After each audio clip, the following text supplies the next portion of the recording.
Hey y'all, how y'all doing? I'm doing good. Today I'm gonna try something different. This is a video of my personal opinion. This has nothing to necessarily to be a spoiler. This is not a spoiler alert because if you know the movie or if you read a couple of stuff about this series, you would know what it would take place of. So we're not going to talk about that. We're going to talk about something I found interesting at the end of the film that it kind of like touched my little heart, y'all. Like it really touched my heart because, and this might be a spoiler, but this is not a spoiler per se. Um, Basically, at the end of the movie, the main character, the main character told his parents what was taking place in his life. Obviously, they knew the stalker was taking place, but he had to tell them like, hey, and it's a good thing. I love seeing parents that's not on social media like frenzy. Like I like seeing that. That's like naturally. Like I have a parent that is like he has a Twitter. I'm like what? Uh, I think for crying out loud, he got what is that called? What is that called? He got put on like Facebook. What is that called, y'all? Facebook. What is that thing called?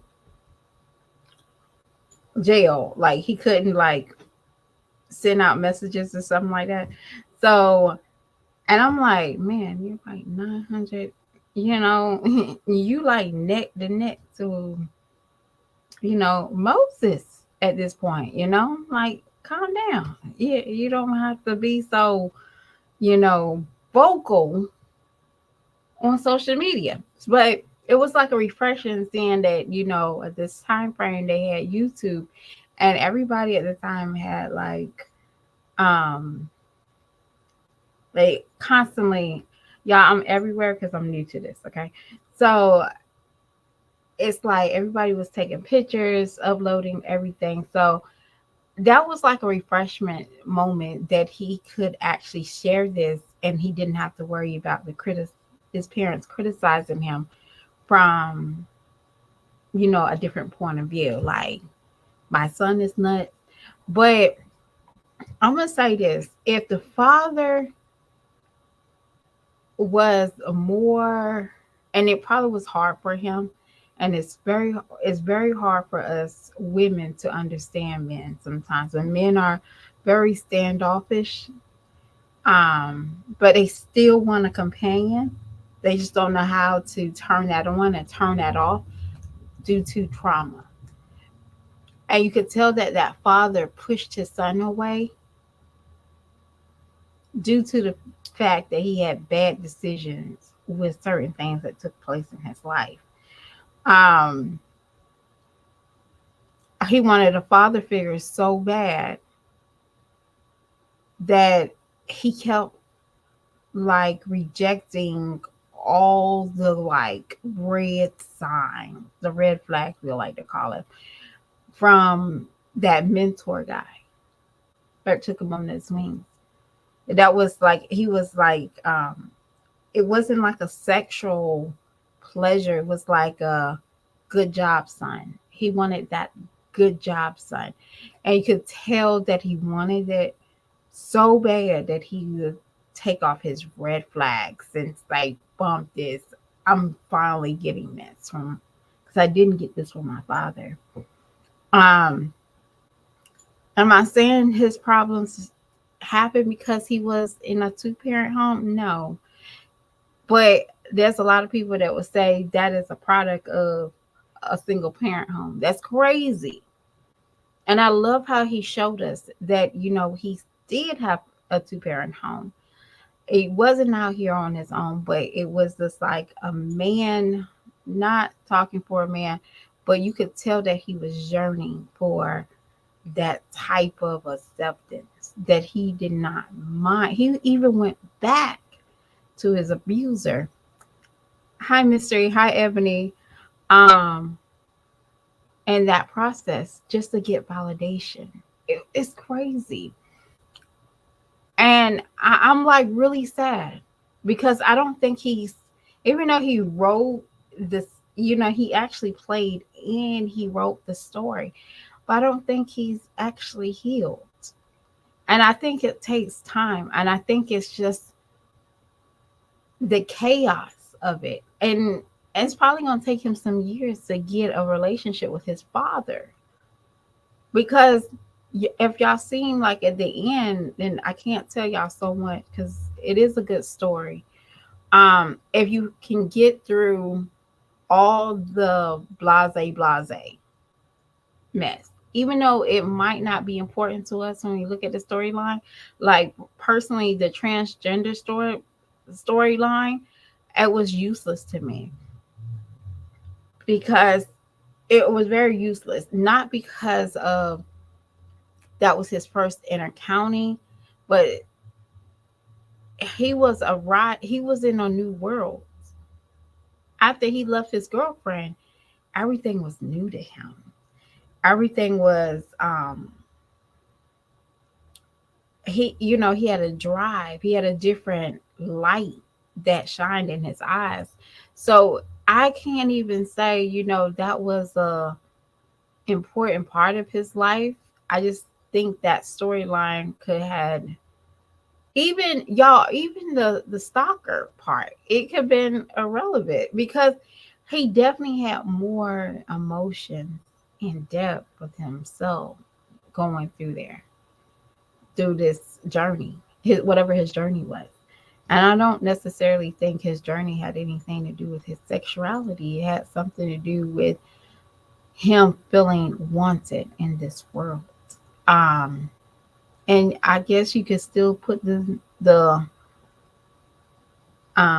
stalker and the transgender on it if you say it like that, but it was more about, and deep, his parents. It rolls back to your parents. It don't roll back to, your abuser, or somebody who broke your heart or you broke their heart. It's more about, that child that's still in you. And it's crazy. He still had a child in him, and as I watched it, I felt bad. Y'all was boo-hooing at the end, like, and ow. Okay, so it's spoiler time, right? So when he knocked on his abuser's door and he walked in, and he said, "Did you want some tea?" I was like, and then he said, "Yes." I was like, "No, you moron! What you mean you want some tea from him?" But it was just like he wanted to feel safe with him. He wanted to feel um he wanted to feel important. And when that man somewhat gaslighted him in his face, and this is not the only time this man gaslighted him, you know, and the first time, blacked out, you know, first time blacking out, he basically said, I'm sorry, like that. Like it was like a child. He turned back to a child, like, I'm sorry, Dad, I can't do this. And then the man's just like, I'll go slower next time. Like, what? You didn't run, Um, you didn't run? Why you didn't run? And at first I to want them to team up and be writers together, right? Who wouldn't? I wanted that. When I saw it, but I was just more watching it as a boy point of view. I have a son and I'm a single mom, and I'm trying to, teach him so much in a woman's view, not in a man's view. I'm not a man. Don't take nothing from a man. And y'all, when I learned that, It's extremely hard for me to be a gold digger. I wish I could be a gold digger. I really wish I could just date somebody for their money. I might even say certain things off the side of my neck, like if he ain't 86 years old and he don't got no oxygen tank, I don't want him.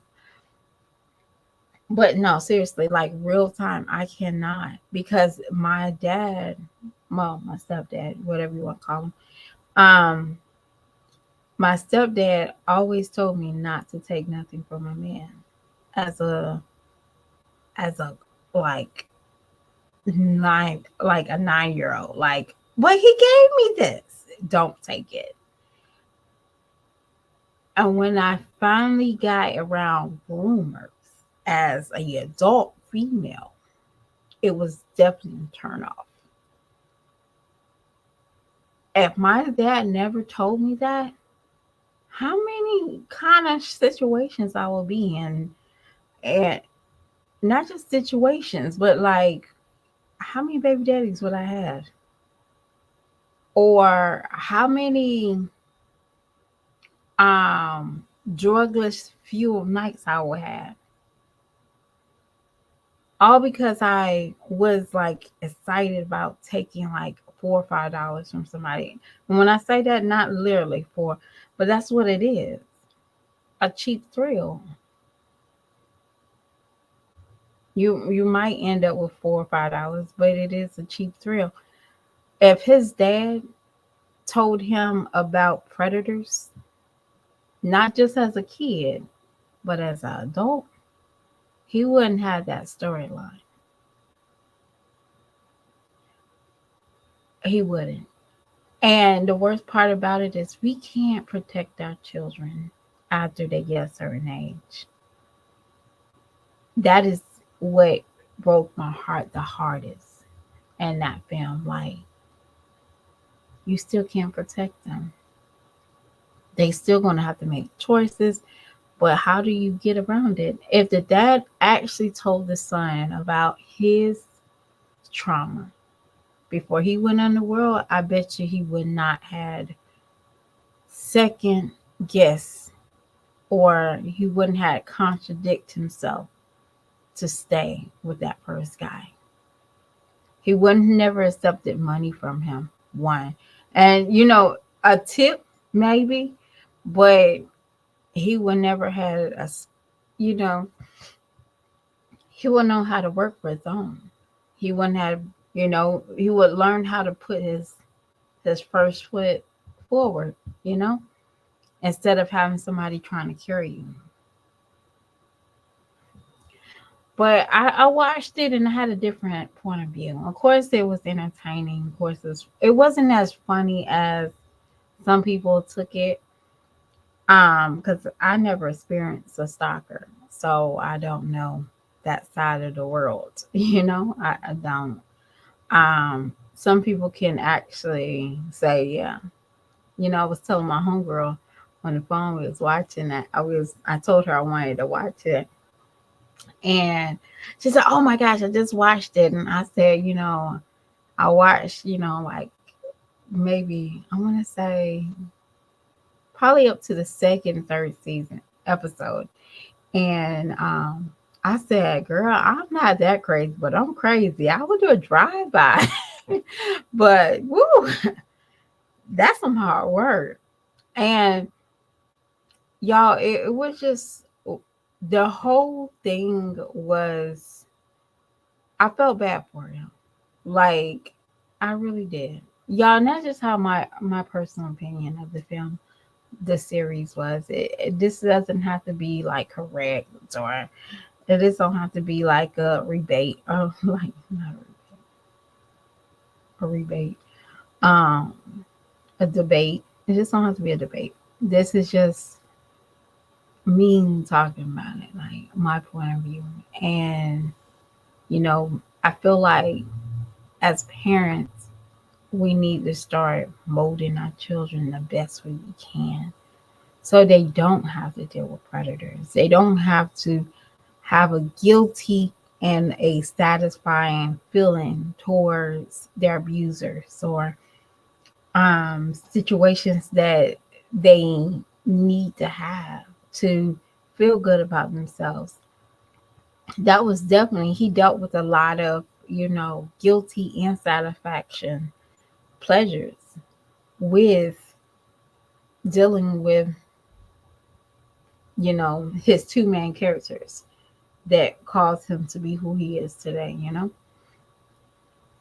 Um, to so much that he had to, like, he came obsessed with his, his stalker.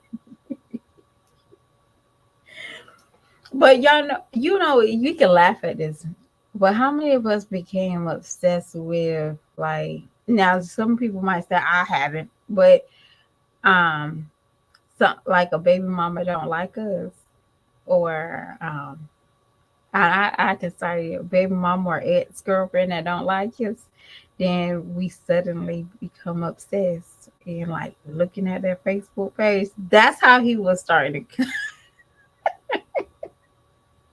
Girl, look at this guy, right? You see this girl, you know, as obsession. But I think, as a beautiful person he is, um, he had a support group, and I love to see that.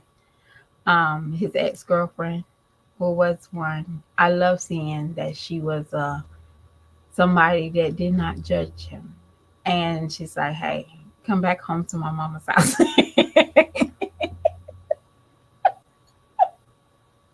Y'all, I'm gonna just talk about that part too.